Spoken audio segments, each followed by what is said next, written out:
Bienvenidos a la última sesión de la gestión de integración del conocimiento y hoy quiero comenzar haciendo un pequeño repaso de lo que vimos ya como tal, como los procesos que vimos el otro día del mapa de procesos que sugiere el PMBOK, ¿no? Aunque también tengo que comentaros que hay otros muchos métodos de gestión de proyectos, por ejemplo el PRINCE2 y algunos otros que encontraréis por ahí. PRINCE2 es británico. Pero bueno, que básicamente comparten en alto grado, digamos que ciertas estructuras y unas es esta, la integración del proyecto. Todos los proyectos tienen que ir integrados. Nosotros dependemos mucho del PMBOK o nos inspiramos mucho en el PMBOK. Yo soy PMP, así que bueno, pues ahí me han ganado. Pero deciros que todo proyecto tiene que ir bien integrado.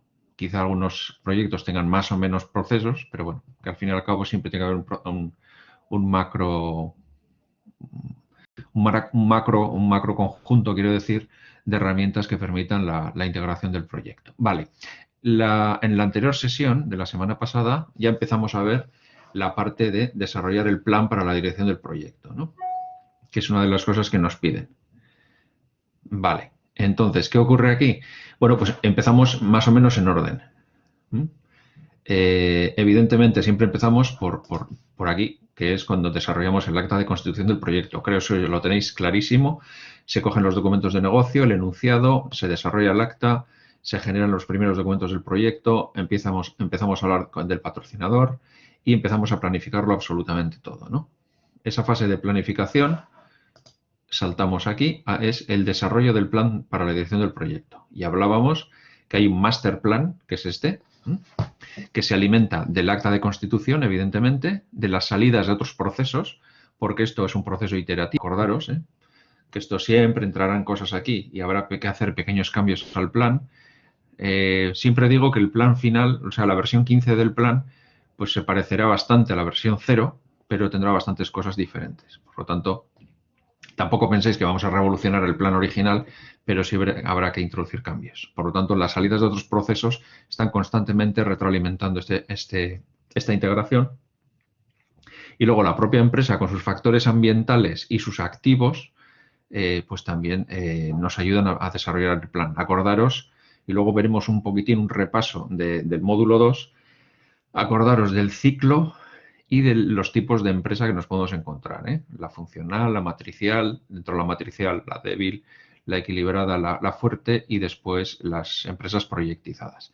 ¿Vale? Todas esas cosas, más los riesgos que hay ahí fuera, el precio del petróleo, yo qué sé, las relaciones con los sindicatos, con los partidos políticos, esos son factores ambientales de la empresa y todo eso termina en el plan de dirección.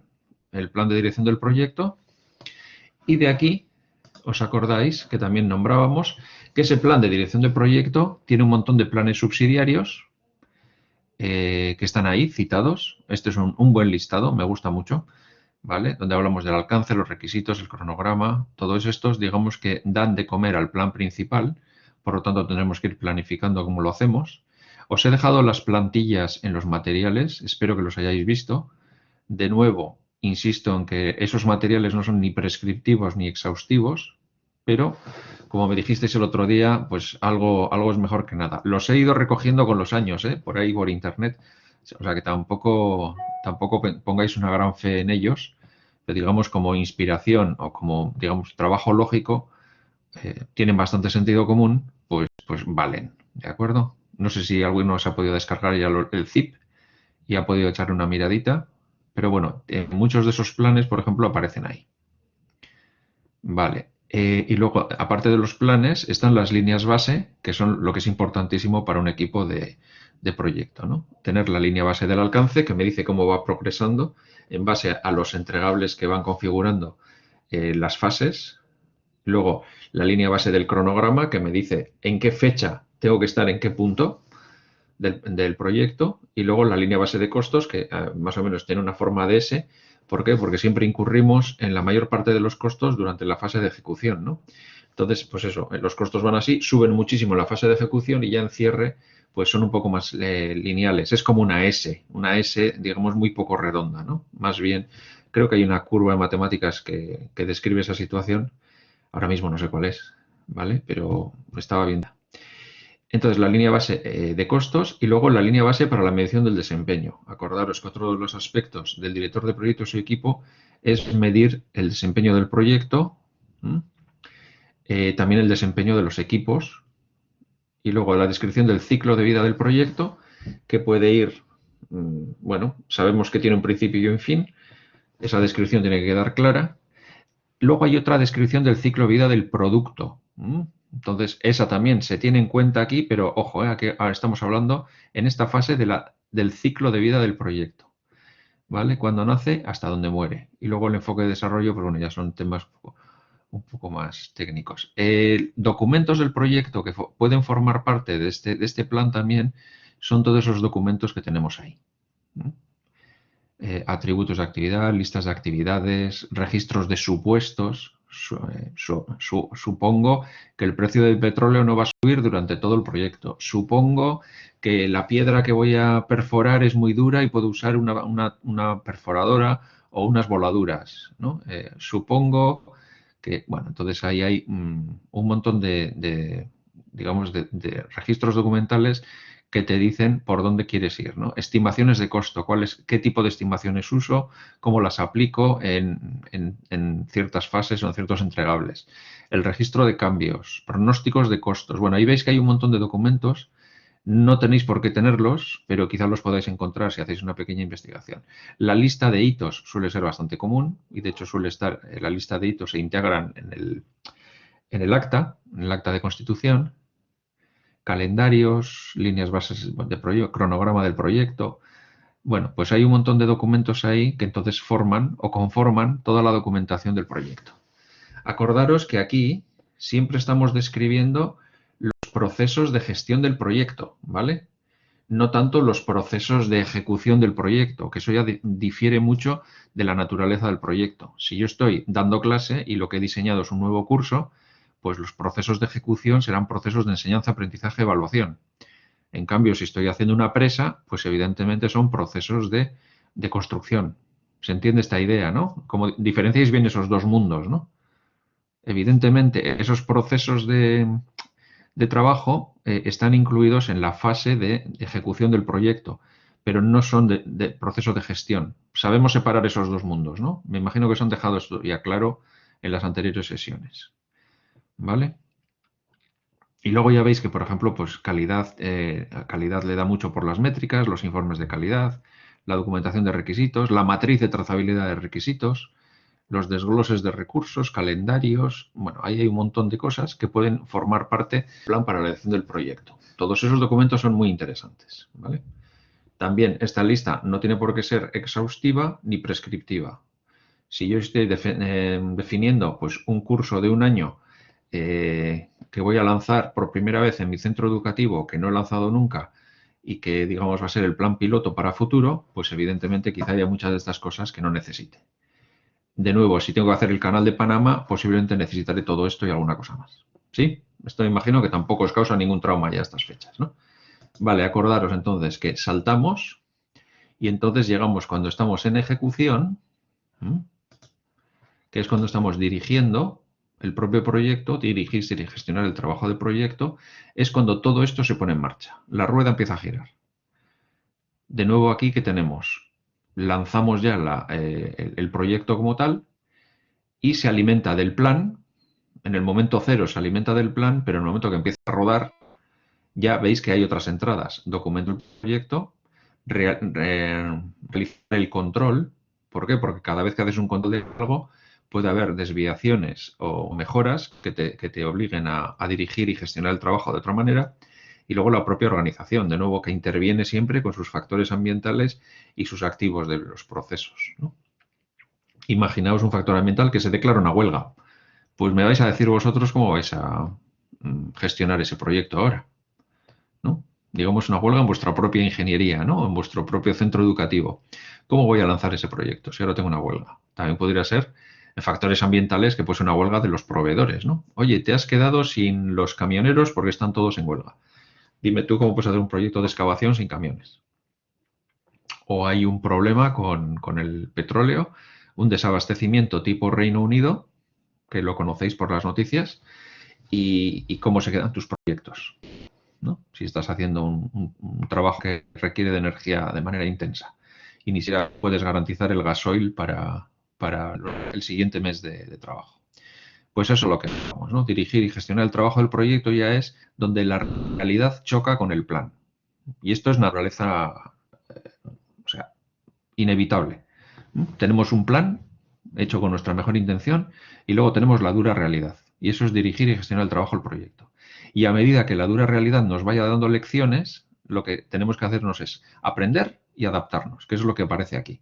Aprender, por eso tenemos la salida del conocimiento del proyecto arriba, y adaptarnos, que es realizar el control integrado de cambios. Si tengo una alteración a lo planificado, pues tengo que lanzar el control integrado de cambios. Tengo que producir solicitudes de cambio, tienen que pasar por el comité de cambios y luego veis que a la izquierda vuelve a ser una entrada de la dirección y gestión del trabajo de proyecto, lógicamente. ¿De acuerdo? Entonces, esto es más como un ciclo PDCA, diría yo. Conocéis el ciclo PDCA, ¿no? Planificar, desarrollar, chequear y ajustar. Es un ciclo básico en el mundo de la calidad y yo creo que está también metido, o sea, subyace en todo esto lo que os estamos contando en la gestión de proyectos. La realidad es muy dura, muy tozuda. Murphy nos espera en todas las esquinas. A veces para bien, a veces para mal, pero normalmente es para mal. Y entonces lo que hay que es eso. Aprender y ajustar. Aprender, ajustar. Adaptarse. Constantemente. Eso me lleva a los controles de calidad, cambiar el plan de dirección de proyecto porque irá variando a versión 01, 02, 03. Los incidentes tendrán que ir recogidos en documentación y luego constantemente, en la parte de abajo, tendremos que estar validando el alcance. ¿Esto que hemos hecho es parte del alcance definido? Sí, pues validado. ¿Esto que estamos haciendo está dentro o fuera del alcance? Si está dentro, adelante. Si está fuera, ojo, posible corrupción del alcance, hay que tratar esto. Hay que tratar este tema y pararlo cuanto antes. A no ser que sea algo que venga de muy arriba y entonces pues haya que hacer un cambio en el plan porque se modifique el alcance. Pero acordaros que cuando estudiamos siempre el ciclo de los proyectos tenemos cuando los interesados se involucran al principio muy bien, luego se involucran menos y los costes se disparan a final de proyecto si no los has tenido en cuenta. Quiero decir, los costes se disparan si introduces cambios a final del proyecto en vez de si los tienes ya preplanificados. O sea, las desviaciones son mucho más altas, ¿no? Por lo tanto, controlar el alcance es importantísimo. De nuevo, tenemos, ahí tenéis otros procesos, controlar el cronograma, que es labor, digamos, rutinaria, controlar los costos, labor rutinaria, controlar la calidad, controlar los recursos. Estamos chequeando constantemente que todo eso está bajo control, que está cumpliendo las metas que hemos puesto en el plan, en el master plan o en el plan de gestión del proyecto. Y luego hay otras cosas que también son importantes, pero ya veis que están un poquitín más abajo, como monitorear las comunicaciones, los riesgos, ver si están cambiando o no están cambiando, controlar las adquisiciones y monitorear el involucramiento de los interesados. No digo que sean menores, pero yo creo que normalmente cronograma, costes, calidad, recursos, alcance es lo que le quita el sueño al 90%. A cualquier director de proyecto. ¿Sí? Podéis discrepar, pero yo creo que como director de proyecto posiblemente eso sea muy importante. Hombre, las comunicaciones también, porque los grupos de interés te están dando, ¿no? Pero ya conocéis por anteriores sesiones que los grupos de interés se priorizan, ¿no? ¿Habéis hecho algún ejercicio de legitimidad, poder, urgencia?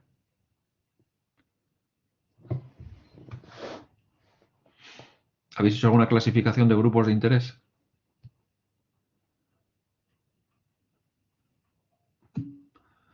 No tal que así. Vale, vale, pues me está dando una idea. Matriz, interés, poder, nada más. No habéis usado la ternaria. No, vale. Vale, perfecto.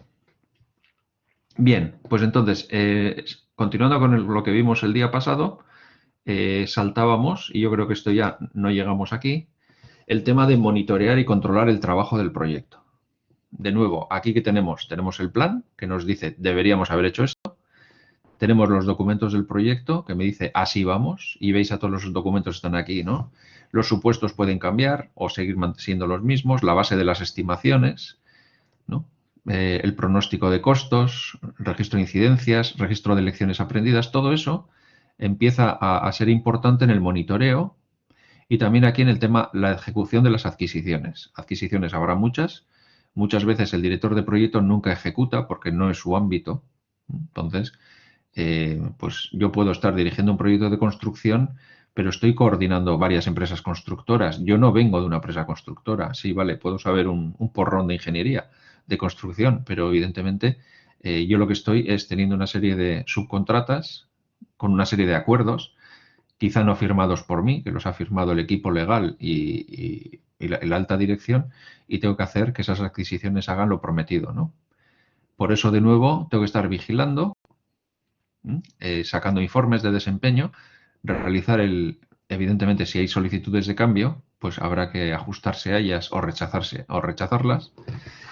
Informes de desempeño del trabajo, puede ser propio del equipo, pero también propio de esas adquisiciones que entran y salen. También hay un tema importante que es dirigir a tu propio equipo con los propios informes de desempeño. Y luego la gestión de las comunicaciones a todos los grupos de interés en lo que les corresponde, ¿no? Bien, de nuevo, como estás monitoreando y controlando, cada vez que algo se salga de lo que es el plan de dirección, me obligará a actualizar el plan de dirección. Por lo tanto, veis que ahí hay una flecha que sale al plan de dirección de proyecto y arriba al nuevo plan de dirección. Podéis unir los dos planes con una flecha para indicar que esto es el proceso iterativo. Y de nuevo también los documentos del proyecto los podéis señalar, de alguna manera los podéis llevar con otra a los documentos que están en la parte izquierda, porque esto es un proceso giratorio iterativo, constante, ¿de acuerdo? Bien, de nuevo también ahí insistimos en los factores ambientales y los activos de los procesos. Si veis la parte de abajo, ya no estamos controlando el alcance o validando el alcance, sino lo que estamos haciendo es obteniendo información del desempeño de las validaciones del alcance y de los controles del alcance. Hasta dónde, cómo se está haciendo. Y lo mismo con el cronograma, costos, calidad, recursos, comunicaciones, riesgos, adquisiciones e involucración. Ahí pone involucramiento, involucración, yo creo que es la misma palabra. ¿Se entiende, no? Entonces, aquí básicamente lo que estamos es pues, elaborando todo ese cuerpo de saber, ¿no? Saber cómo estamos avanzando. Bien. Hay un pequeño matiz, yo creo, desde dirigir y gestionar, y ahí empiezan a salir las cosas, ¿vale? A monitorear y controlar. Pero también veis que se da de comer el uno al otro, porque una vez que el monitoreo y control altera el plan de dirección, pues tu manera de dirigir y gestionar también tendrá que ir cambiando. No mucho quizá, pero tendremos que adaptarnos constantemente. Simplemente integración, con que os quedéis con la idea que esto es una maraña fantástica de relaciones iterativas de feedback, ya me quedo contento. Y que esto os lo metáis con cierta lógica. Por ejemplo, y esto también puedo adelantaros, no os voy a pedir que memoricéis todo esto. No creo que... A mí no me gusta la enseñanza memorística. Sé que hay gente que es muy partidaria, pero yo creo que prefiero que aprendáis lógica, ¿vale? Que aprendáis sentido común de cómo se gestiona un proyecto. Bien, y decís, bueno, pues si ya está todo esto, ya el proyecto no tiene ningún problema más, ¿no? Bueno, pues aquí es cuando entramos, aquí está bueno, más o menos explicado, entramos en el tema de realizar el control integrado de cambios, cosa que es importantísima. Y esto también en sí mismo es otra pesadilla de interconexiones, ¿vale? ¿Qué quiere decir esto? Pues aquí es donde analizamos todas las solicitudes de cambio generadas en cualquier punto y aquí tenemos que hacer aprobarlas o rechazarlas, documentar por qué, después gestionar los cambios a esos entregables de acuerdo a esos cambios aceptados o también incorporar los activos de los procesos o incorporarlos al conocimiento de los documentos de la organización. ¿Vale? Y esto es constante. En el momento que arranca un proyecto, el control de cambio se pone en marcha, porque vas a empezar a recibir solicitudes de cambio por todos los sitios. Entonces, ¿quién te puede generar una solicitud de cambio? Cualquiera. ¿Quién va a analizar las solicitudes de cambio? El Comité de Control de Cambios, el CCB. le podéis llamar como queráis, pero básicamente es el comité de control de cambios. O una entidad o un grupo, y ahí, pues en algunas cosas suele participar con cierta enjundia incluso el patrocinador, ¿no? En proyectos quizá más delegados o de menos riesgo, pues no tiene por qué. Entonces, ahí se denomina el control de la configuración, pues eso, especificar los entregables, los procesos, pero el control de cambios, en cambio, es identifica, documenta, aprueba o rechaza cambios. ¿Vale? ¿Qué tenemos aquí? Pues de nuevo, todos los procesos, como veis, están totalmente enmarañados con relaciones entrada-salida. De nuevo, empezaríamos al principio con el plan de dirección de proyectos, los documentos, pero aquí ya el monitoreo, cuando estamos monitoreando y controlando el proyecto, una vez puesto en marcha, nos damos cuenta de que no podemos seguir así, que hay que realizar algún cambio, ¿no? Entonces, de ahí, de la caja 4.5 que tenéis en la izquierda, salen las solicitudes de cambio, normalmente ligado a los informes de desempeño. Vamos retrasados en este aspecto, deberíamos cambiar esto. Por ejemplo, una compresión del cronograma. No sé, imaginaos, unos interesados que no habíamos tenido en cuenta emergen, o unos que considerábamos durmientes se convierten en peligrosos. Pues habrá que tener cuidado y pues realizar algún cambio en cuanto, por ejemplo, la política de comunicación, ¿no? Quizás solo eso, pero igual tienen requisitos que hay que cumplir, y entonces hay que cambiar la matriz de requisitos e incluso variar algo de la estructura de desglose de trabajo. Entonces, atentos, simplemente atentos. Yo no sé, bueno, en esto del control integrado de cambios, veis que de nuevo lo que me genera esto son una renovación o una reevaluación de los factores ambientales y de los activos de los procesos de la organización. La empresa sabe más porque se está adaptando más. Básicamente es el principio. En el mundo de la calidad esto sería la mejora, ¿no? Cambios aceptados para la mejora. Evidentemente, de la caja 4.6, si vamos hacia arriba, los cambios afectarán al 4.3, que es dirigir y gestionar el trabajo del proyecto. Porque a través de las solicitudes de cambio aprobadas, nuestra dirección y gestión del trabajo del proyecto será ligeramente diferente a lo planificado. Y ya veis que eso afectará de nuevo el plan de dirección de proyecto, que deberéis recoger todos esos cambios. Aquí también suele aparecer el tema de la calidad. Cuando estoy controlando la calidad, entonces aparecen muchas cosas. Cuando hay desviaciones de calidad, cuando no se pasan auditorías, cuando no hay productos no conformes o componentes no conformes, bueno, pues todos esos tienen que ir, digamos, con su plan de mejora, y digamos que ese control de calidad después pues se insiste en ello, ¿no? Yo puedo tener varios enfoques de calidad. Uno puede ser, bueno, solo contrato empresas certificadas a las cuales auditaré con un calendario de auditorías durante todo el proceso del proyecto, ¿no? Durante todo el proyecto, quiero decir, o auditaré de arranque su sistema de calidad o su sistema de medio ambiente o su sistema de prevención de riesgos durante varias fases. Eso ya habría que determinarlo en el plan, y a partir de ahí saldrán solicitudes de cambio de esas auditorías. También me puedo decir, bueno, es que tengo que hacer una construcción muy grande, y digo, bueno, lo que haré es, en este caso, auditaré que todos los componentes que entren a mi edificio lleven un marcado de producto, y sin ese marcado de producto no puede entrar absolutamente nada. Entonces, harías una auditoría de componentes y no permitirías, o se generarían solicitudes de cambio si alguien te dice, oye, mira, hemos mirado en todo el mercado y no hay ese producto no hay ninguno que esté certificado como producto, no lo podemos conseguir. Bueno, pues habrá una solicitud de cambio que quizá permita utilizar cierto otro componente que no. O ahora mismo, por ejemplo, con la crisis logística que tenemos, hace poco estaba en una empresa que me dice que no encuentran poliamida para las bridas. Es un componente menor, pero para ellos es vital, porque se mueven en el sector eléctrico.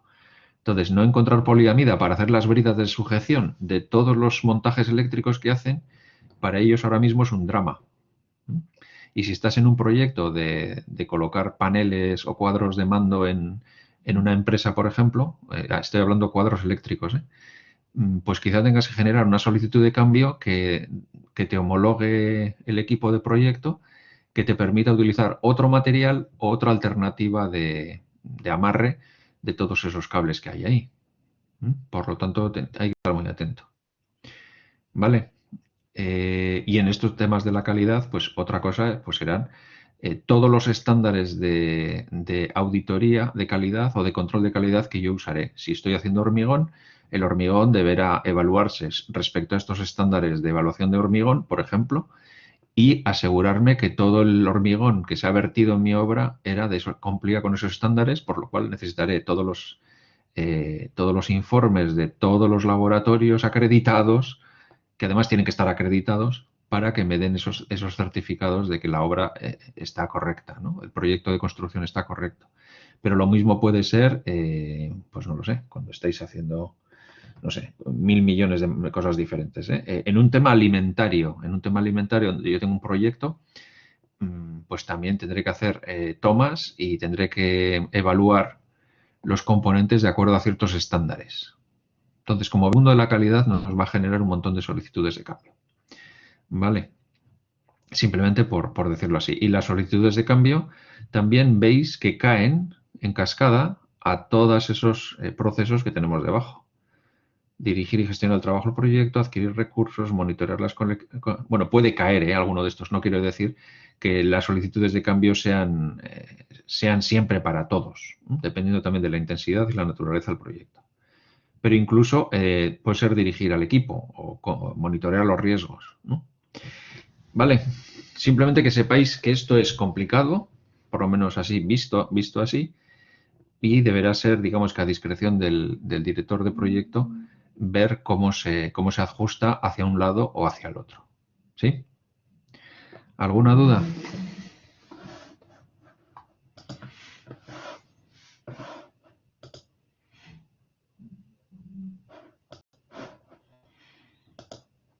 Vale. Bien, continuamos un poco más y decís, bueno, no hay dudas, vale. Continuamos entonces y llegamos allá casi a la finalización, ¿no? Que es en la integración, después de que hemos hecho esta fase de, digamos que, alimentar con cambios a todo el proyecto, llega un momento en que ya no hay más cambios, llega un momento en que la ejecución ya está llegando a su fin, llega un momento en que el plan está cumpliendo sus hitos y sus objetivos, si es que va bien, ¿vale? Y entonces hay que cerrar o la fase o el propio proyecto. Y entonces aquí también se te obliga a pensar muy bien eso. Cuando estamos cerrando el proyecto o fase, lo que vamos a hacer es, de nuevo, tomamos como entrada el plan de dirección, donde establecíamos cuáles eran esas fases o cuál es el proyecto de inicio a fin, y tenemos que ir, digamos que chequeando todos esos documentos que tenemos a la izquierda, ¿no? Ya los cambios irán agotándose cuando llegamos hacia la fase, hacia el final, ¿no? Ya no habrá mucho más que cambiar. Las incidencias, pues también habrá muchas en cierto momento, pero ya las incidencias van a menos porque digamos que los grados de libertad son menores. Estamos cerrando ya. Los hitos también se están cumpliendo. Las comunicaciones pues ya irán más orientadas hacia los cierres. Hay un tema ahí que habla de mediaciones de control de calidad, que será mediciones, hay una errata, que esa se continúa hasta el final, digamos que hay que cumplirla siempre con los informes de calidad prescriptivos. Y los riesgos, veis, pues bueno, a medida que avanza el proyecto, pues los riesgos cada vez son menos riesgos, porque una de dos, o los hemos contenido o no han aparecido. ¿Vale? De nuevo tenemos los documentos de proyecto que son todos esos, ¿vale? Hay una validación del alcance, que es normal. Esto que vamos a dar por cerrado con lo que habíamos planificado en el alcance, sí o no. Y ahí lo que hacemos es la suma de todos los entregables aceptados. Si tenemos todos los entregables aceptados según el alcance que habíamos definido, pues sí, estamos en una buena situación, ¿no? Si estamos aceptando cosas que no estaban definidas, pues digamos que cuidado. Bien, planificar las gestiones y adquisiciones del proyecto, la documentación de las adquisiciones, también nos estamos acercando a los cierres. Y aquí miramos arriba, porque desarrollar el acta de constitución del proyecto es el proceso inicial. Bueno, pues nos especifica qué es lo que tenemos que cerrar también, ¿no? Si ya, digamos que está hecho, entonces veis que ahí se hace una transferencia del producto, servicio o resultado final a quién, al cliente. El proyecto no se cierra porque tengas las validaciones de los entregables, ¿eh?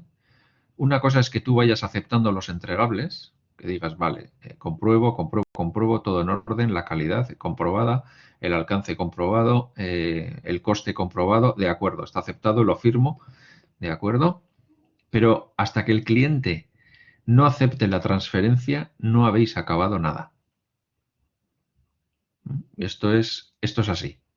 Quien aprueba o no aprueba es el cliente. Y eso tenéis que hacerlo con rigor. ¿Sí?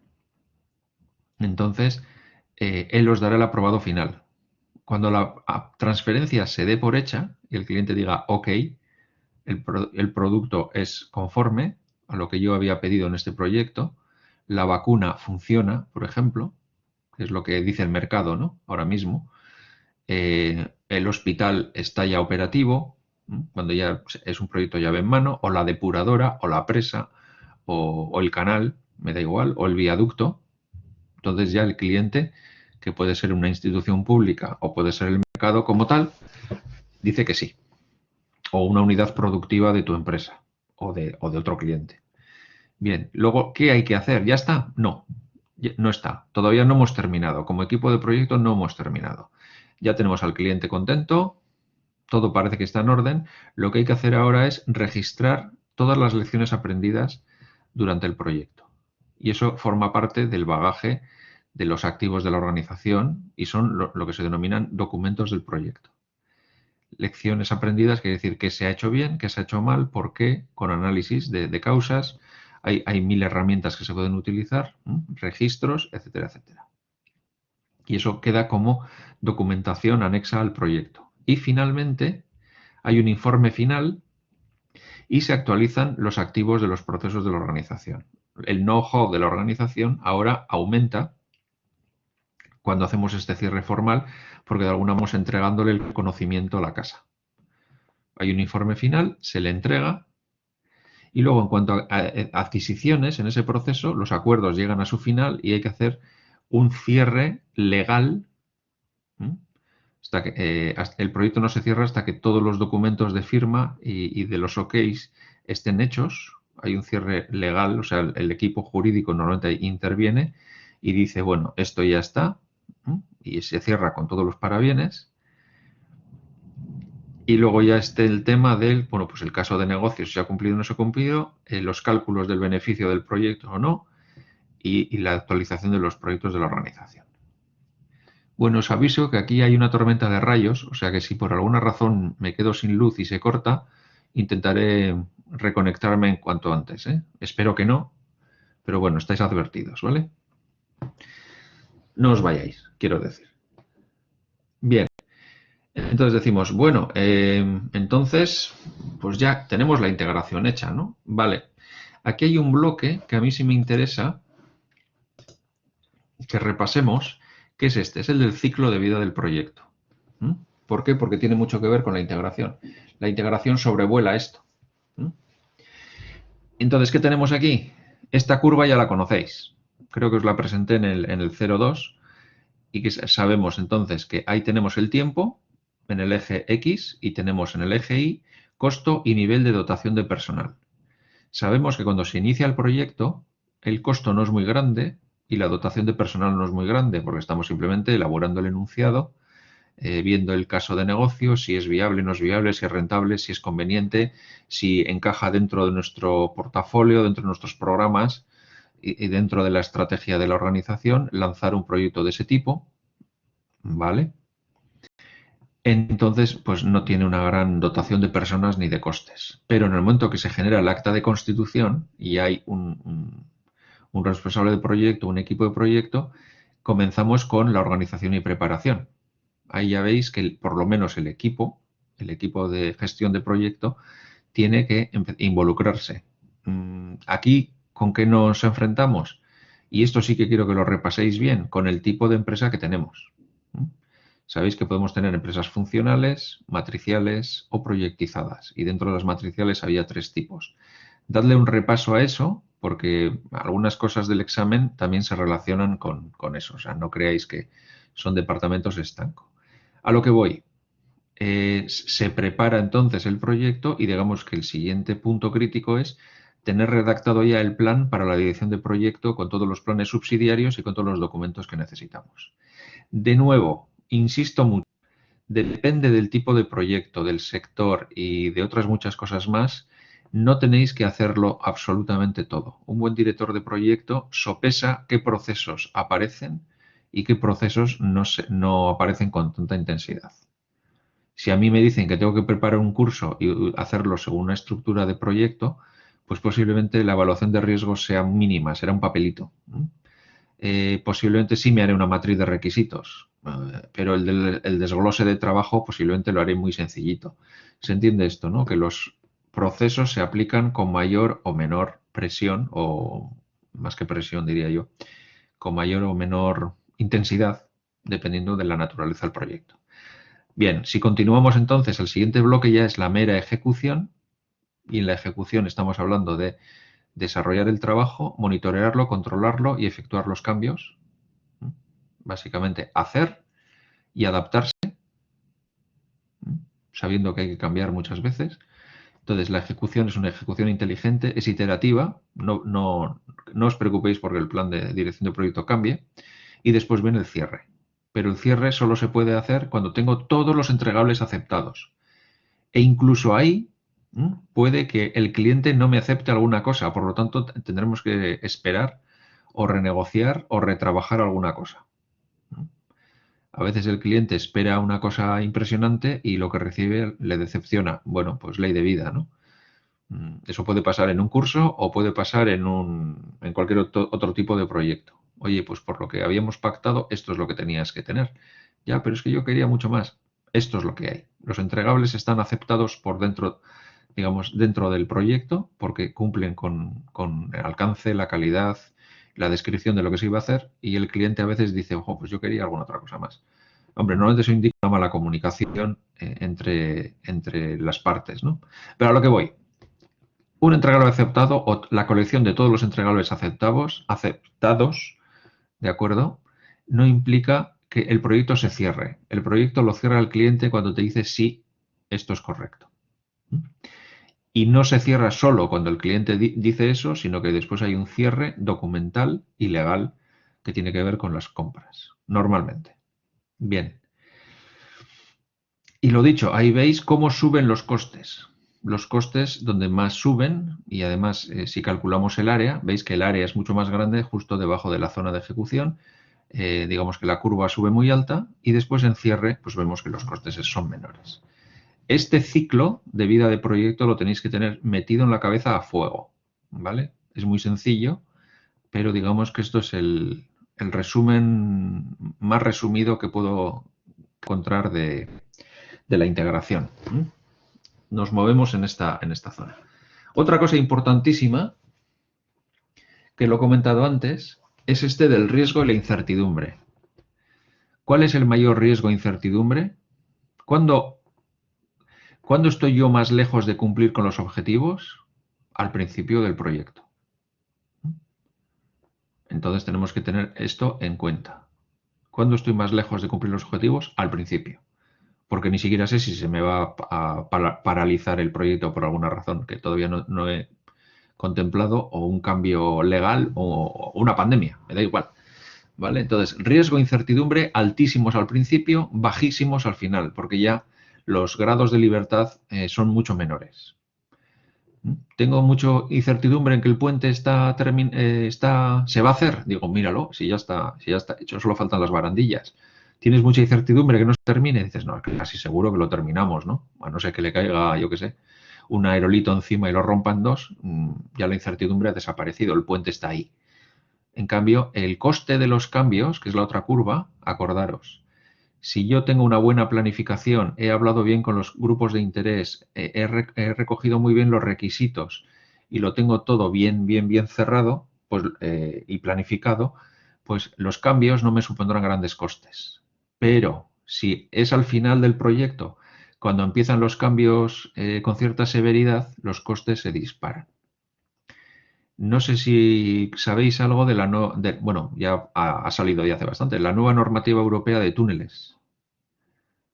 Entonces, ha habido por aquí cerca un proyecto que decían, bueno, el túnel ya está casi terminado y le ha caído encima la nueva normativa de túneles diciendo si quieres inaugurarlo, ahora tienes que hacer más zonas de evacuación, tienes que instalar más ventiladores, tienes que hacer esto y lo otro y lo otro. Son cambios de última hora que vienen de un tema legal que quizá pues les ha pillado por sorpresa y de repente abrir esos túneles implica no sé cuántos millones más de euros. Y esto es la realidad, ¿eh? Esto ha ocurrido no muy lejos de aquí, ¿vale? Entonces, quedaros también con estas curvas en la cabeza.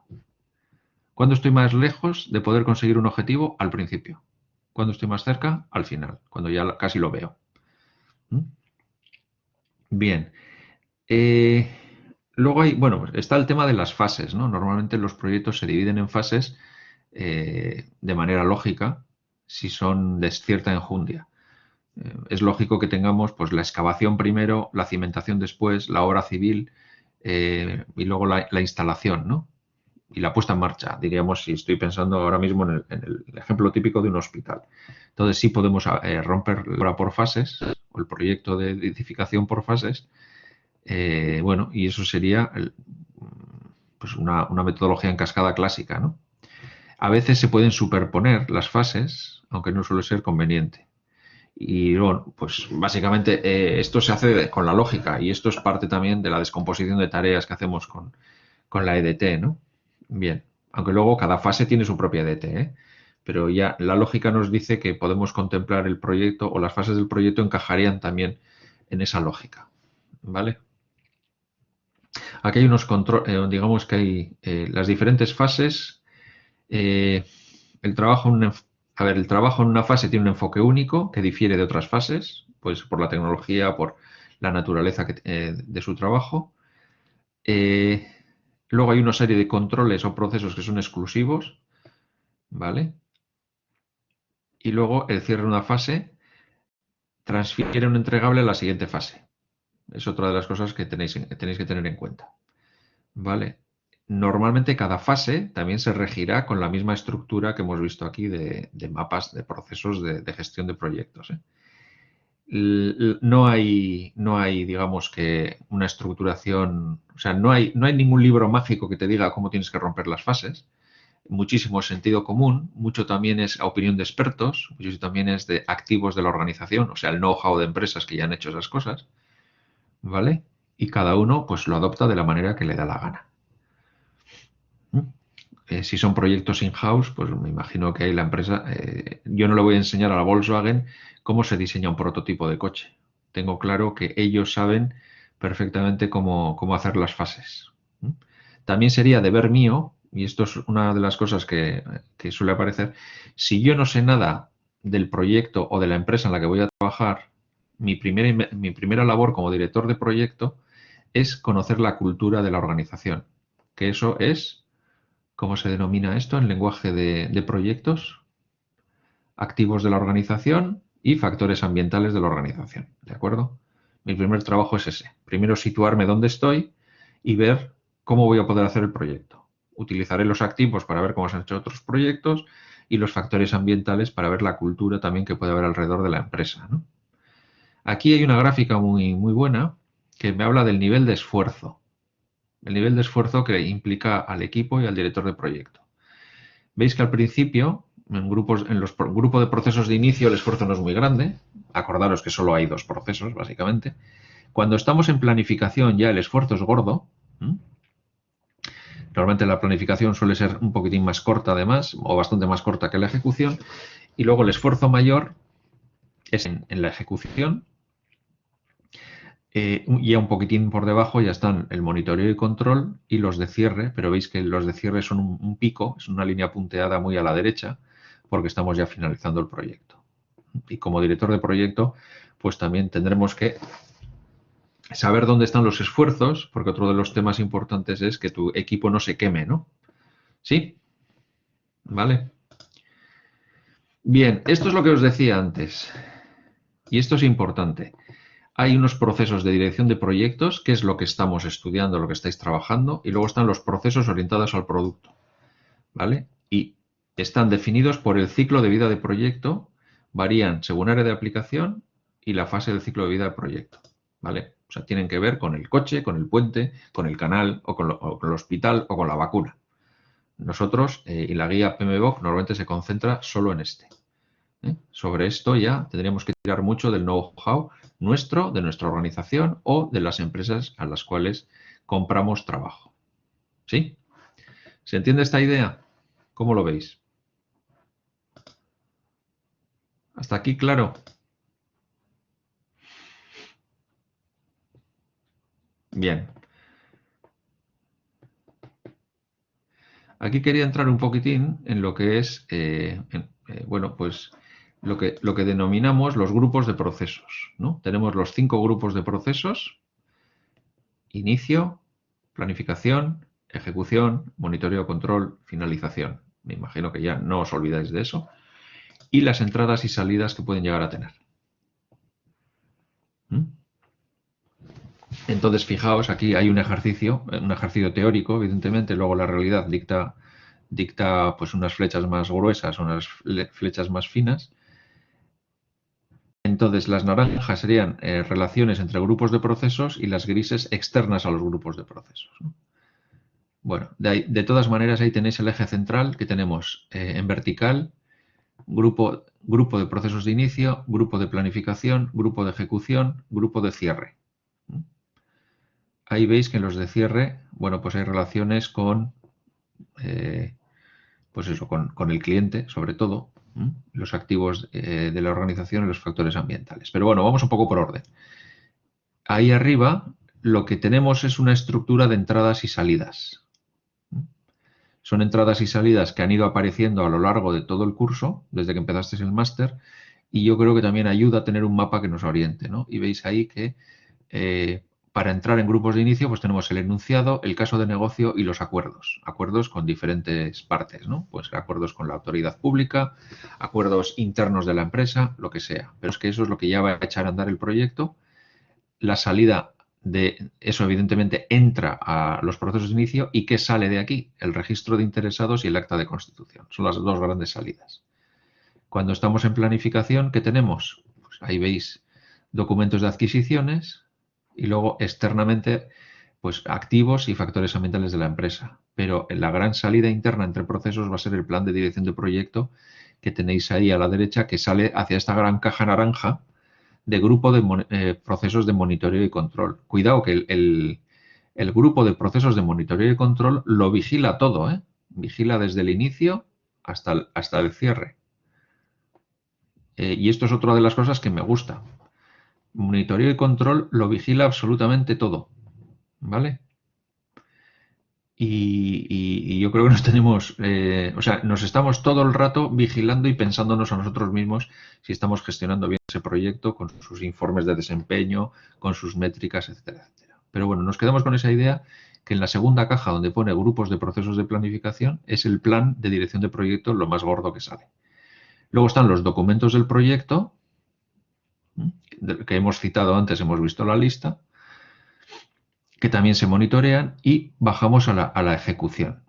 Cuando estamos ejecutando, evidentemente, pues bueno, ¿qué entradas tenemos? Pues el plan de dirección de proyecto, el propio monitoreo, que nos dice cómo lo estamos haciendo, y desde arriba del todo, pues también nos llega el registro de interesados. ¿Por qué? Porque estamos haciendo un cumplimiento detallado de requisitos a un conjunto de interesados. Que básicamente eso es otra manera de ver un proyecto. Quiero satisfacer en el grado que se lo merecen o en el grado pactado, el grado negociado, las necesidades y expectativas de estos interesados que he listado de manera exhaustiva muy al principio del proyecto. Hasta aquí, esto os parece lógico todo, ¿no? Cuando estoy ejecutando, la propia ejecución, lo que insisto, es la dura realidad.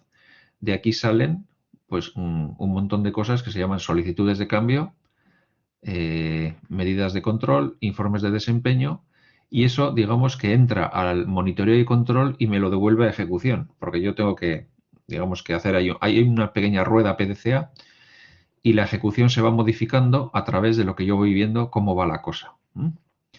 Y ya finalmente tenemos los cierres. Esto es otra manera de verlo, solo con entradas y salidas, pero me gusta porque es un mapa de entradas y salidas bastante claro. ¿Por qué? Porque hemos quitado los procesos de alguna manera. Los hemos agrupado todos en las 5 cajas de la integración y evidentemente si desplegamos todo esto vemos que la complejidad es grande. Aunque, insisto en la idea, si el proyecto es sencillito, no me sacudáis con todos los procesos del mapa. No sé si esto ha quedado claro o no, pero no sé, en vuestros TFMs no me digáis que vais a hacer un proyecto, una tortilla de patata y habéis hecho un análisis de riesgos con un cronograma, una línea base, porque diría, ¿para qué? ¿No? Es más rápido hacer la tortilla con muy pocos procesos que, que entrar en todas estas complejidades, ¿no? Con calendarios y cosas de esas, y la duración de una tortilla va a ser, ¿cómo la ventilamos? ¿En 1 hora como mucho? Se entiende esto, ¿no? Es un ejemplo muy extremo, pero no abusemos de la herramienta, ¿vale? ¿Sí? ¿Qué tal vais? ¿Seguís despiertos, conscientes y orientados ahí detrás? Bien. Bien, eso es bueno. Aquí de nuevo insistir, lo que habéis visto arriba, esto se despliega en esta mapa de procesos, que me imagino que os lo conocéis ya de memoria, de absoluta memoria. No voy a parar ni medio minuto aquí, ¿vale? Pero digamos que este sería un condensado muy bueno que después desplegaríamos aquí con todo lo que habéis estudiado durante todo el máster. Lo que estamos haciendo es integrando esto aquí y en los esquemas que hemos visto más arriba, ¿vale? No vamos a complicar más la cosa. Bien, aquí ahora voy a hablar un poquitín de conocimiento. Porque, claro, hemos dicho que esto es integración y conocimiento. El otro día hablamos de lo que era conocimiento, ¿no? La fase de evolucionar desde el dato a la información, de la información al conocimiento, y si se aplica realmente, pasamos del conocimiento a la sabiduría. Cuando una empresa es capaz de poner en juego todo el conocimiento que tienen todas sus personas, es una empresa sabia.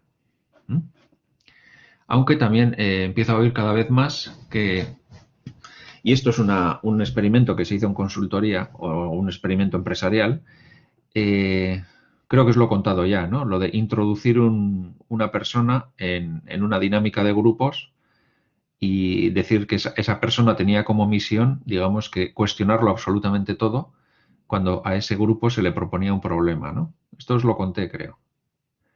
Cuando después se preguntó a los directores de equipo de qué persona prescindirían, curiosamente todas y todos eligieron a la persona que más espoleaba hacia la mejora a ese equipo.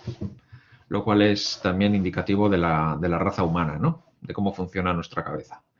Queremos todo perfecto, pero no queremos, digamos, que nadie nos esté recordando todo lo que hacemos mal o todo lo que nos retrasa la solución rápida.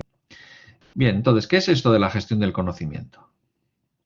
Bueno, pues simplemente ahí dice, se basa en la premisa de que las organizaciones generalmente no son capaces de explotar todo el conocimiento que poseen. Os comenté un caso de un gestor de Siemens, estuve en una charla hace muchos años y decía, ojalá Siemens supiera todo lo que está en los cerebros de Siemens. Esa era su gran preocupación, cómo gestionar todo el conocimiento que tenía de cantidad de personas súper expertas en un montón de campos, y decía, ¿podríamos aprovechar eso para generar productos, servicio, proyectos más ágiles, proposiciones de valor más altas? Esa era la gran preocupación del jefe de Siemens de gestión del conocimiento. A nivel mundial, estamos hablando, cuando nos dio esa charla, hace muchos años.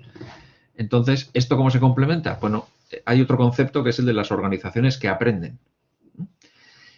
Y esto también lo podemos ver en la vida, ¿no? No sé si conocéis gente que de alguna manera llega a una etapa en la vida que ya creen que lo saben todo y han dejado de aprender. Puede ser, bueno, el típico cuñado, ¿no? No sé si al otro lado del charco se entiende eso del cuñado, pero conocéis este efecto, ¿no? De la persona que ya lo sabe todo y que ya en la vida no necesita saber nada más.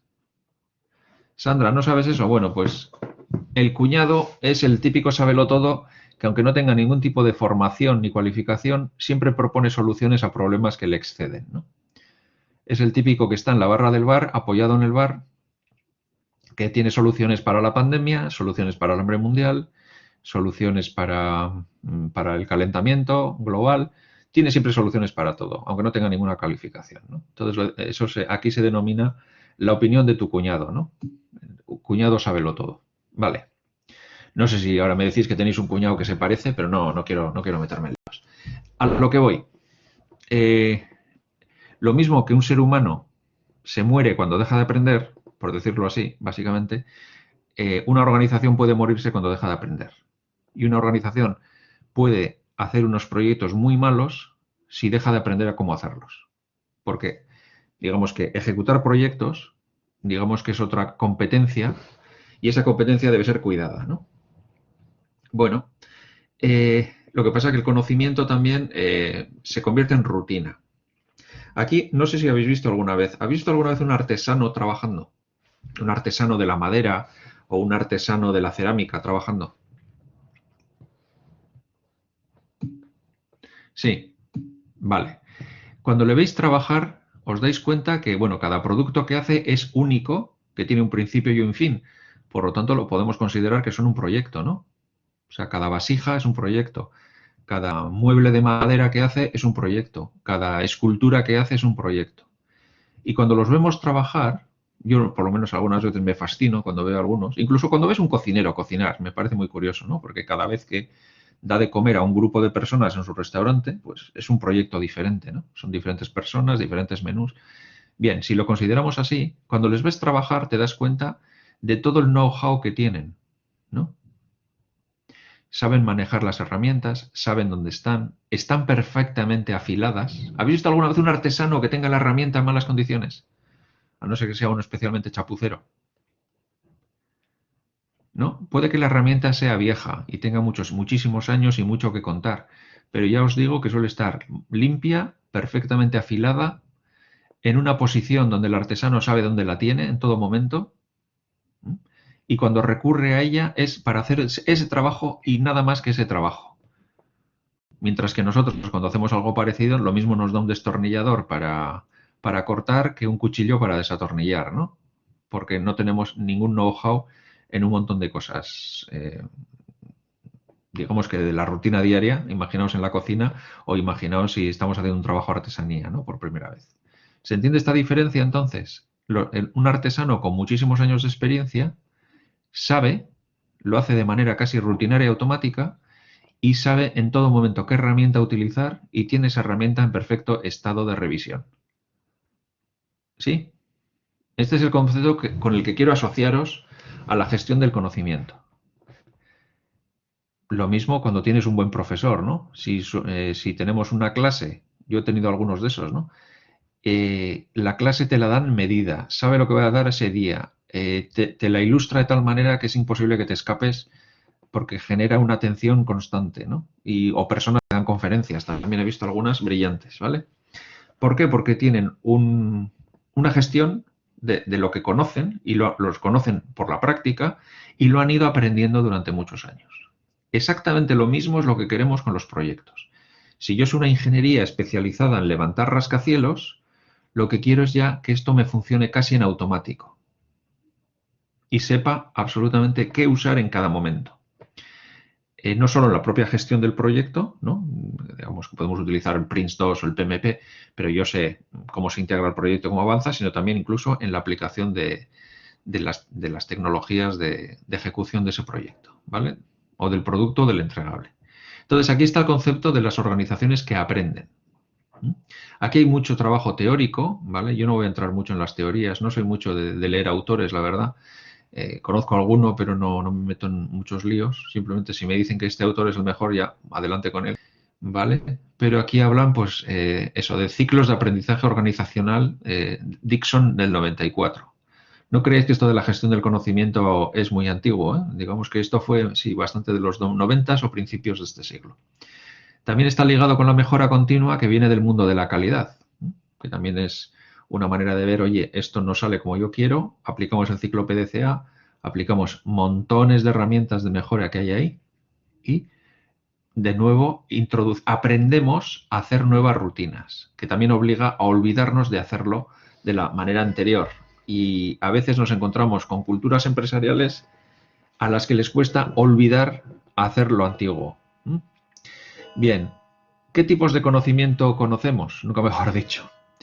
Uno es el explícito, y aquí veis, es una definición muy buena, aquella que se puede codificar mediante imágenes, números o palabras, o procedimientos o flujogramas. ¿Mm? Explícito. Yo te doy pues eso, te doy codificado una serie de documentos y tú sabes, ahora tienes ese conocimiento y lo puedes aplicar.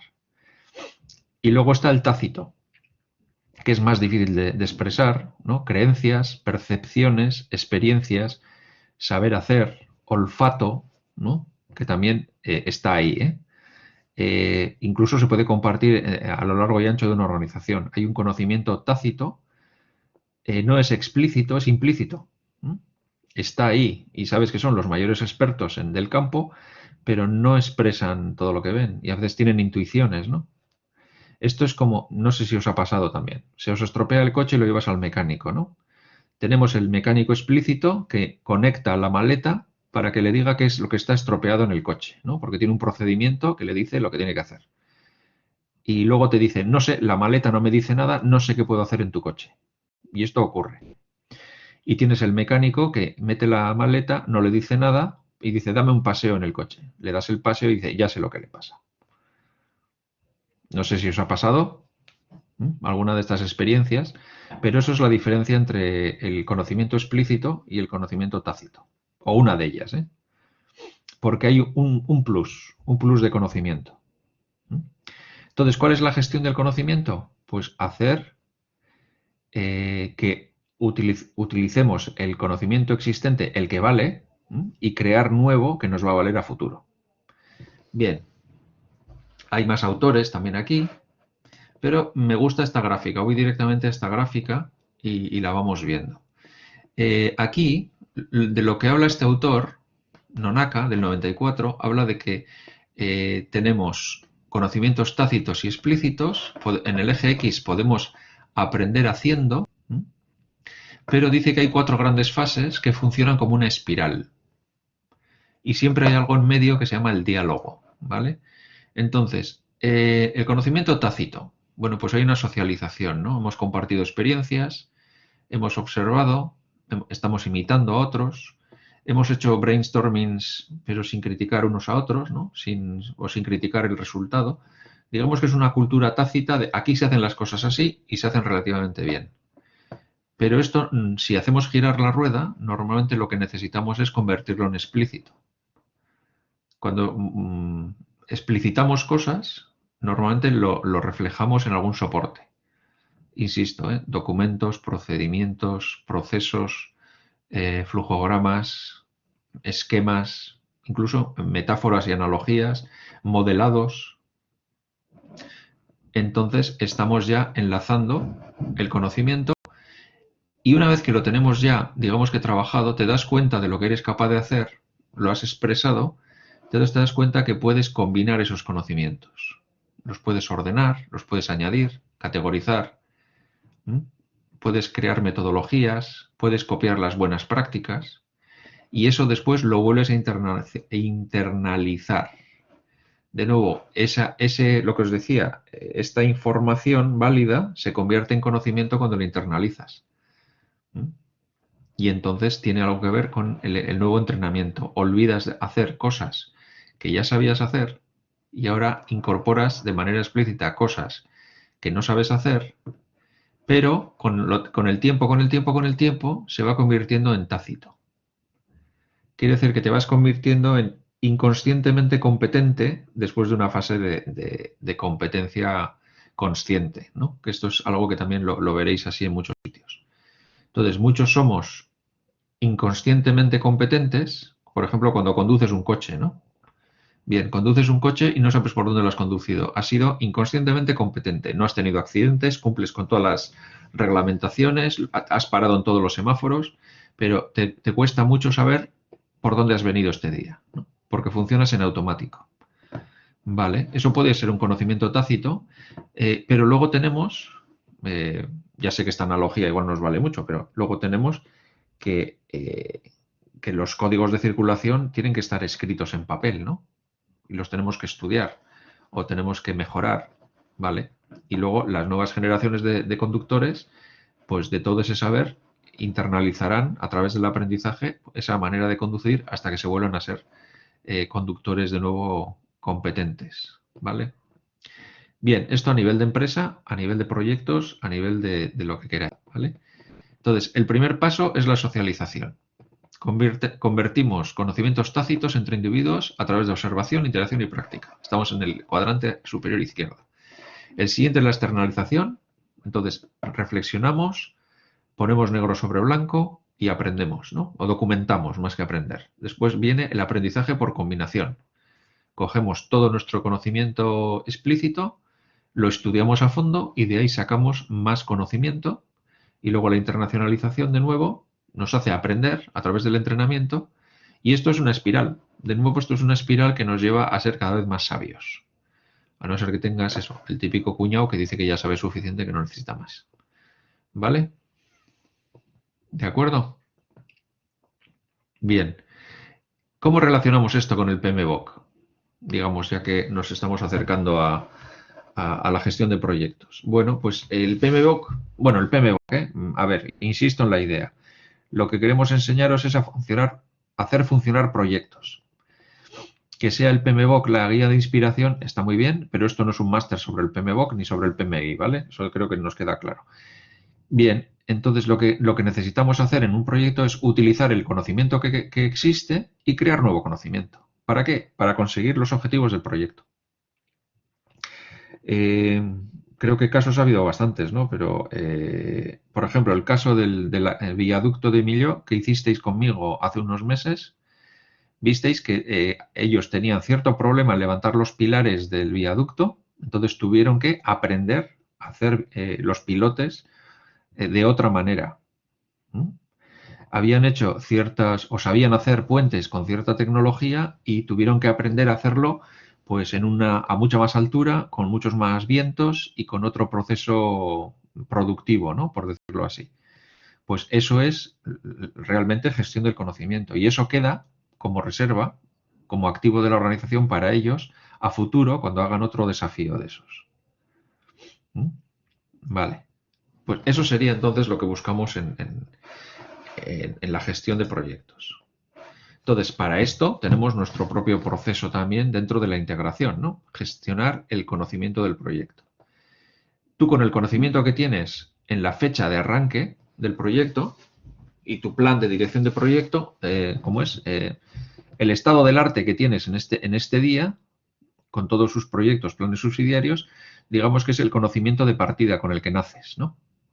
Bien, pero cuando ya pones en marcha el proyecto, ¿qué empiezas a recibir? Empiezas a recibir actualizaciones a documentos del proyecto, empiezas a recibir entregables del proyecto, hechos de una manera o de otra. También recibimos cómo están los factores ambientales o los activos de los procesos de la organización.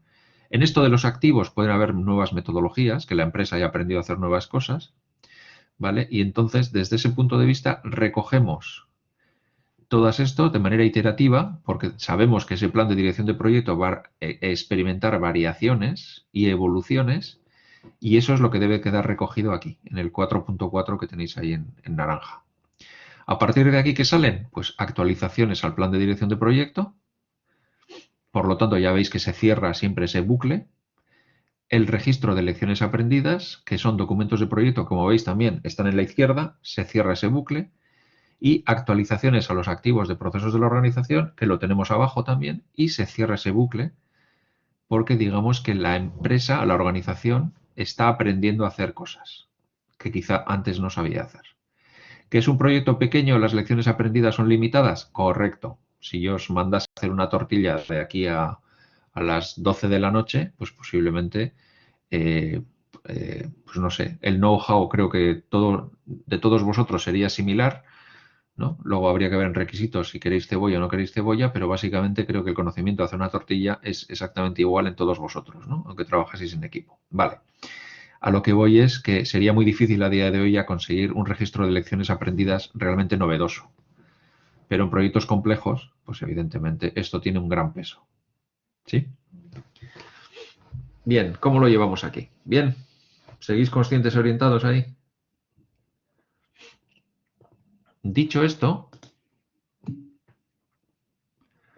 Dicho esto, ya vamos a ir cerrando este tema y luego ya quiero hablaros un buen rato sobre el examen y los trabajos. Bueno, pues las entradas, las herramientas y técnicas y las salidas, pues son clásicas como de cualquier otro proceso que tenéis ahí.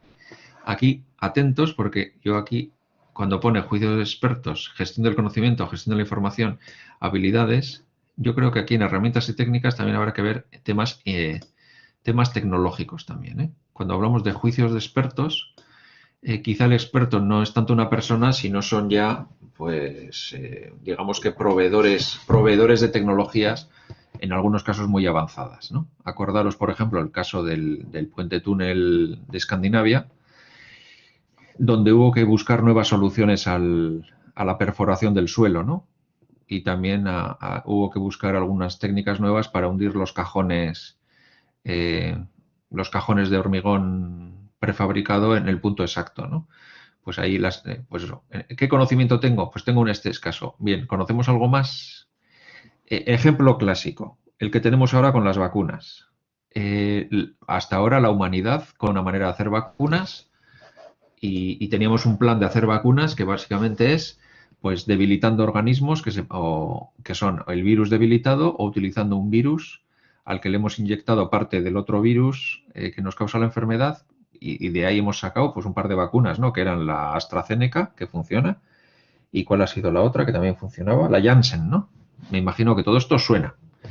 Pero digamos que digamos que ha habido otro proyecto que contaba con unos expertos que llevaban años investigando el tema del ARN mensajero y han dicho, oye, creemos que funciona, ¿por qué no lanzamos un proyecto con este nuevo conocimiento? Quizá ellos, bueno, habían ya descartado el ir por la vía esa o simplemente se la jugaban a esta vía del ARN mensajero y habéis visto que hay dos vacunas que funcionan, que son la Pfizer y la Moderna, que con una tecnología diferente llegan al mismo resultado, que es inmunizarnos. ¿Vale? Ahora mismo se supone que la humanidad como tal está escribiendo en su registro de lecciones aprendidas que las vacunas de ARN mensajero son válidas, está registrando también los niveles de problemática que generan y de ahora se están sacando ya conclusiones, ¿no? Hoy, esta mañana he oído que ya cuando se vacune a los niños se les va a dar la mitad, creo, de la vacuna de Moderna o un tercio y creo que era un tercio de Moderna y la mitad de Pfizer, pero igual lo he oído mal, ¿eh? Pero básicamente son lecciones que estamos aprendiendo en un proyecto de desarrollo de un nuevo producto que es una vacuna, que es la misma solución que la vacuna de Janssen o la de AstraZeneca, pero que al ser nueva, un know-how diferente, tenemos que registrar por primera vez con muchos estudios de validación, etcétera, etcétera, etcétera, y además ahora ir adaptándola a otras personas que no están vacunadas, como son los jóvenes y ahora los niños, no sé si de menores de 12 años, ¿no? Pues veis que todo esto es gestionar el conocimiento del proyecto y seguro que ahora mismo las bases de datos de Pfizer, Moderna, incluso las de AstraZeneca y Janssen están ahora mismo a reventar de información útil. ¿Vale? Pero ahora mismo, en esta espiral del conocimiento que decimos aquí, ahora mismo también veis artículos en prensa donde los responsables de Pfizer y Moderna están diciendo, bueno, si nuestra vacuna con esta nueva tecnología ha funcionado en este caso, y parece que ha funcionado correctamente, viendo los ratios de contagio, ¿por qué no podemos atacar ahora otras enfermedades? Y ya están planteándose, ¿y por qué no podemos atacar el cáncer? ¿Y por qué no podemos atacar XXX? Veis que esto es una generación de conocimiento que ha estado aquí arriba, ¿vale? Ahora ya está aquí, estamos combinando conocimiento. A futuro, a través de entrenamiento y de error, prueba, experimentación, pues conseguiremos otras vacunas a futuro para erradicar otras enfermedades, ¿vale? Entonces, esto es gestión del conocimiento. No sé si se me entiende bien esto, ¿no? ¿Se entiende el concepto? Que al final sigue siendo un PDCA de información. ¿Sí? ¿Estáis ahí? Hola, hola. Vale. ¿Se me entiende entonces, no? Bien. Bueno, con esto más o menos finalizaríamos el bloque, Bueno, aquí hay unas referencias bibliográficas si queréis, pero básicamente finalizaremos el bloque de integración y gestión del conocimiento, ¿vale? No sé si os ha quedado alguna gran duda. Yo creo que este sería el momento de las cuestiones. Y después, pues, después de hacer preguntas o algún comentario que tengáis que hacer, pasaríamos a hacer algunos comentarios sobre el examen que viene la semana que viene, día 10. Y los trabajos y las actividades que nos quedan. Bien, vamos a ir por orden entonces. ¿Dudas? ¿Algo de la gestión de la integración que os haya quedado así no claro?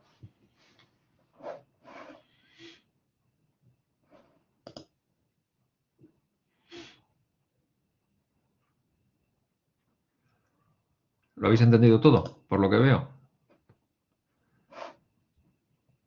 ¿Sí? ¿Ninguna pregunta? ¿O estáis jugando al Fortnite de mientras? ¿Ninguna pregunta? Nos queda claro entonces que este es el gran área de conocimiento que engloba todo lo demás. Este es el gran unificador.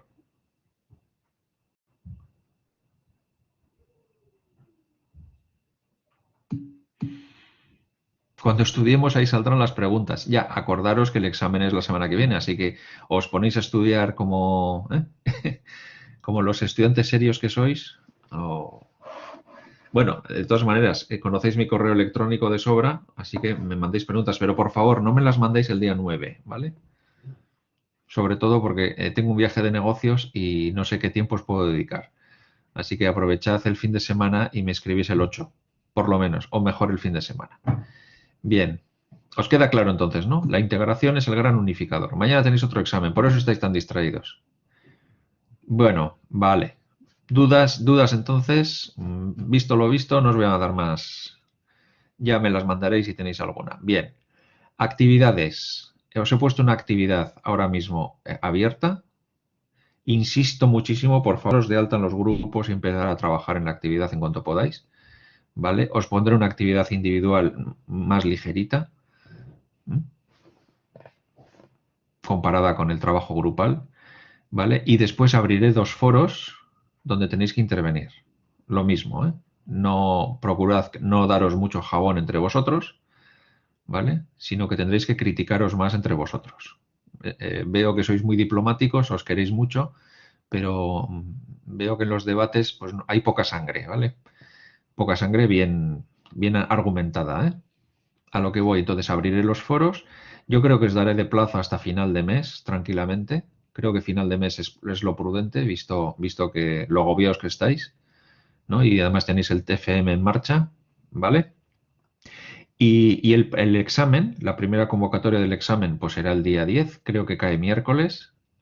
Y de nuevo, la estructura yo creo que las preguntas son aleatorias, hay un banco de preguntas y del banco de preguntas el ordenador o la plataforma de View coge las que le apetece, ¿vale?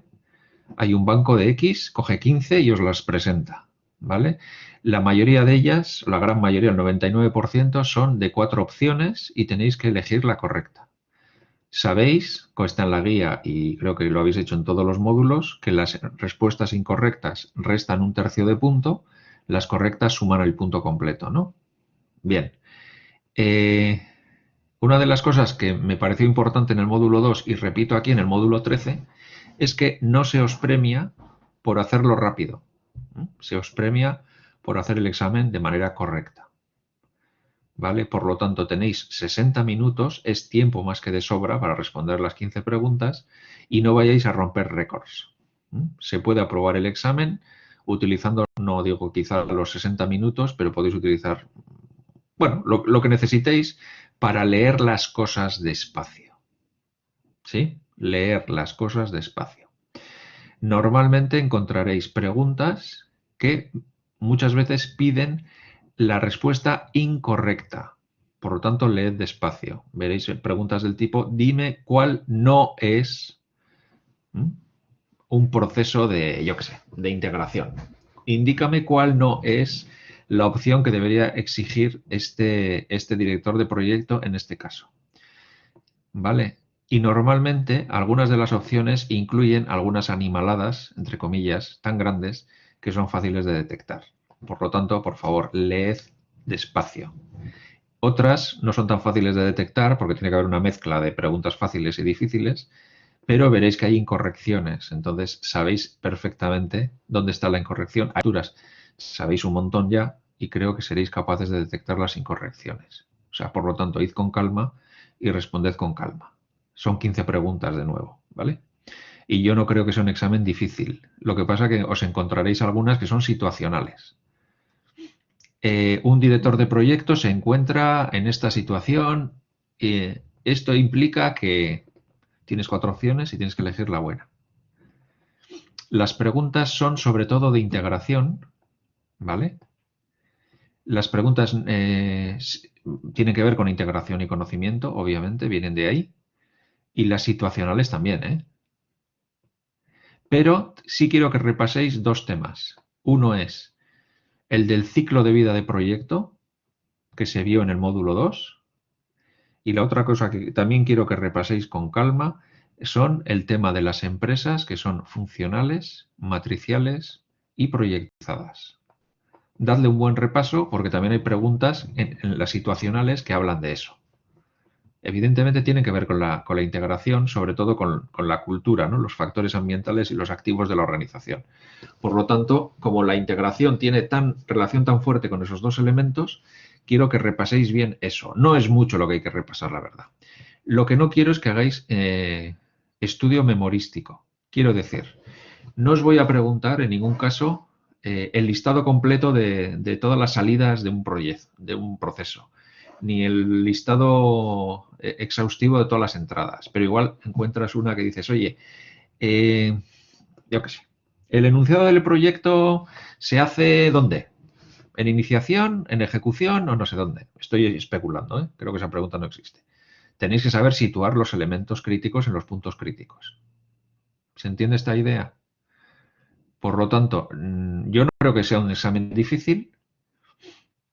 He revisado todas las preguntas, pero sí creo que necesitan una lectura tranquila, separar lo que vale y lo que no vale y elegir la correcta. Y sobre todo, cuidado con las redacciones. Si digo o pregunto, ¿cuál no es la correcta? Pues tenéis que encontrar la incorrecta y esa es la que puntúa, porque las otras 3 serán correctas. O sea, no os volváis locos ni locas, ¿vale? Más cuestiones que os hago bien sobre el examen. Quedaos con eso, ¿eh? Os leéis este material, ahora ya estáis en una situación donde domináis todo el panorama y repasadme el tema eso de los tipos de empresa y de los tipos de matriz, matricial débil, matricial fuerte, y qué le pasa a un director cuando está en esas situaciones. No hay preguntas de ética, creo que no he visto ninguna, ya que el otro día, la semana pasada, me dijisteis que había que coger el dinero y salir, pues no os he puesto ningún dilema ético profundo y no sé qué más. A ver, preguntas.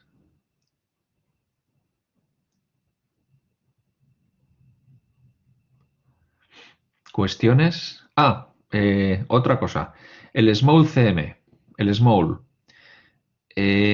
Conmigo fue un poco desastre, no sé si os acordáis. Me imagino que habéis ido puliendo vuestra técnica con la herramienta, ¿no?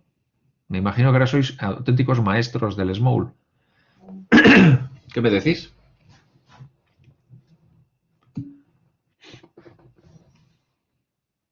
¿A qué te refieres? ¿Qué haría el director en esas situaciones? Sí, te vas a encontrar te podrás quizá encontrar con una pregunta que te diga, tenemos un director de proyecto que le ocurre esto y esto y esto.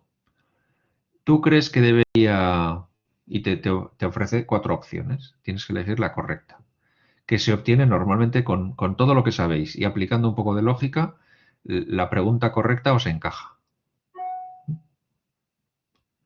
¿Vale? Bien, vuelvo al tema de Small. Ya sois unos maestros en Small, ¿no? Bien.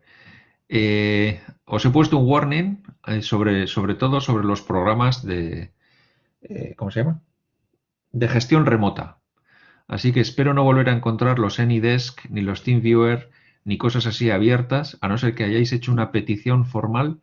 Eso es, salvo que se pierda la conexión a Internet y tengamos que hacer una petición formal a soporte. Ya sé que Murphy está en todas, intentará jorobarnos el día del examen, pero si yo no encuentro que habéis hecho una petición a soporte y soporte os ha mandado a abrir el AnyDesk, porque hablamos con soporte, pues voy a ser un poquitín más severo con estas cosas, ¿no? He visto gente que tiene el TeamViewer abierto. El TeamViewer creo que no tiene que ver con soporte de View, porque View utiliza solo el AnyDesk, creo que es así. Y no quiero ver abiertos, por favor, ni pestañas de Google Mail, ni pestañas de WhatsApp, ni nada de eso, ¿vale? Se entiende la idea, ¿no? Me imagino que también Juan Luis sobre esto os ha hablado mucho ya, pero vuelvo a insistir en el tema. Os he puesto un warning en el examen también, en la portada del examen, para que estemos todos en la misma onda. Más cosas. ¿Alguna otra pregunta, disquisición, preocupación?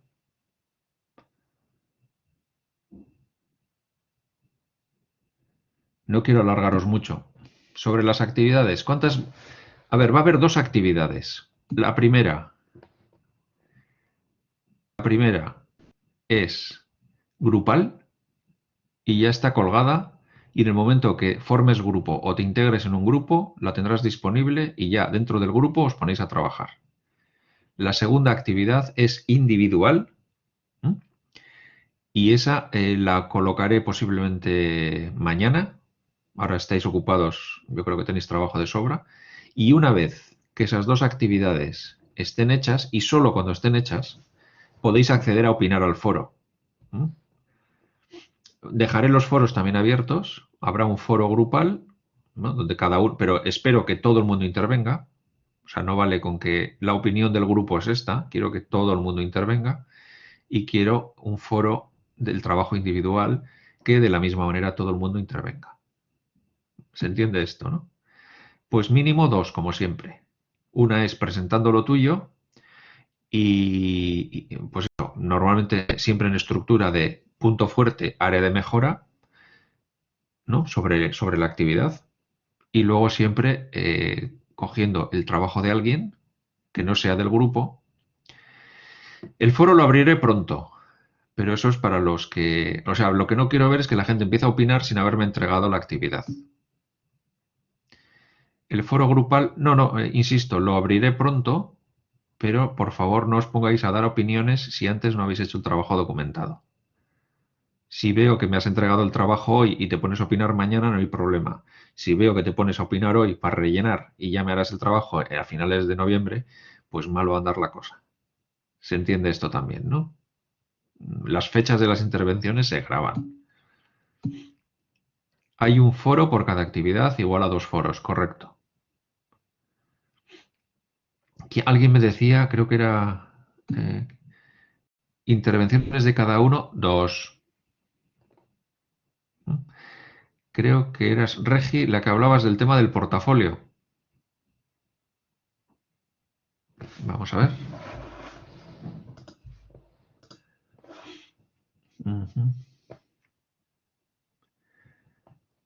Yo todas las del mundo con el portafolio.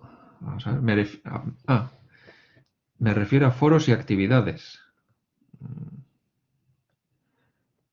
Bueno, eso lo tenéis en la guía didáctica, ¿no? ¿Sabéis lo que puntúo? O sea, dos actividades, la primera grupal, la segunda individual. Y después de que las tenemos hechas y sabemos lo que hemos escrito y tenemos una opinión formada, podemos entrar a opinar a los foros. ¿Que sois muy rápidos y lo tenéis hecho para la semana que viene? Podéis entrar en el foro y empezar a aportar. ¿Que sois más lentos? Pues evidentemente se retrasará un poco, ¿vale? Pero tampoco lo abandonéis porque bastante agobio de tiempo tenéis, empiezan los TFMs, tenemos que empezar a quedar con las intervenciones en el foro ya os las marcaré yo, sobre lo que quiero que digáis o lo que quiero que aportéis. He hablado con Juan Luis y tengo cierta flexibilidad, ¿de acuerdo? Entonces, pues, y ya sé que encima empieza el tema del TFM y tenéis que tener las citas ya con vuestros responsables de TFM y esas cosas. Ya sé, entonces, a ver, tampoco voy a ser muy... Si si veis que estáis muy apretados, ya sé que habéis hablado con Juan Luis ha hablado conmigo, tampoco importa si lo alargo un poquitín más. Sé que hay el puente de diciembre, por ejemplo, pues quizá os dé un poco de aire. Entonces lo comento con él otra vez y quizá expanda un poco las fechas. Ahora mismo tengo programada la entrada de actividades de tal manera que si entran fuera de fecha, me marca tarde. Pero también yo tengo que evaluarlas en algún momento, ¿de acuerdo? Ya sé que estáis muy apretados y ya sé que este máster pues es una carga de trabajo tremenda.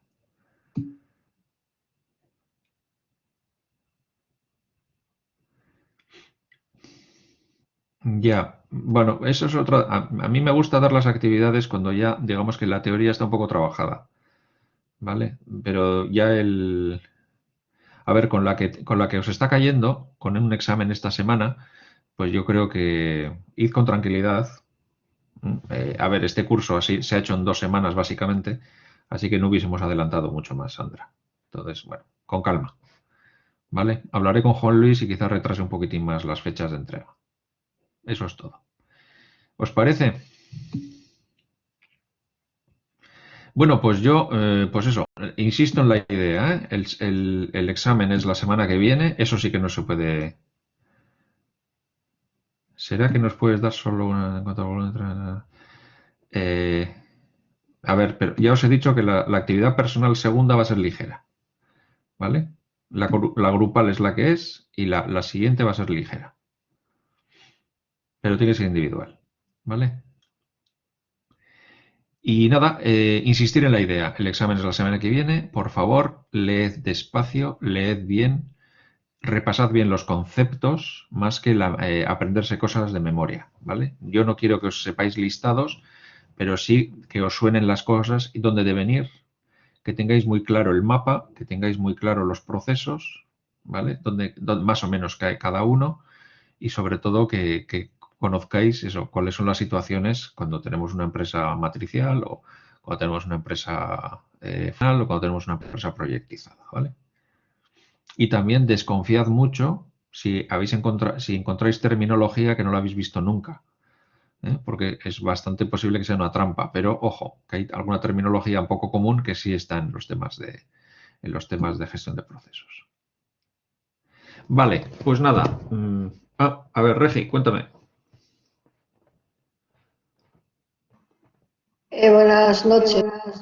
Buenas noches. Pongo el micro, que así. Más rápido. Sí. Una pregunta. Los grupos, he leído Sí, que se plantean formados por entre 3 a 4 personas. a Eh, 5, límite es 5. ¿Podemos ser 5 en el grupo entonces? Sí, si os permite ¿cómo es? La automatriculación, sí. Yo creo Muy que lo he bien. dejado en 5. De hecho, Sí, tengo una sí, sí, petición de sí. 6. Sí, Tengo una sí. petición de una sexta persona, entonces quizá os lo suba a 6. Ok. Y sabéis que el que quiera funcionar individualmente, no os podemos obligar a trabajar en equipo. Si alguien lo quiere hacer de manera individual, hay grupos de sobra que se apunte en uno y que trabaje él solo, ¿vale? Ok, muchísimas Pero gracias. negociadlo entre vosotros, ¿vale? Muchas gracias, Sabine. Perfecto. Bueno, pues nada, oye, buenas noches. Yo aquí despedimos este módulo. Voy a cerrar la grabación. Espero que si alguien luego ve la grabación, pues sabrá sobre los detalles de examen, de actividades y lo tendrá claro.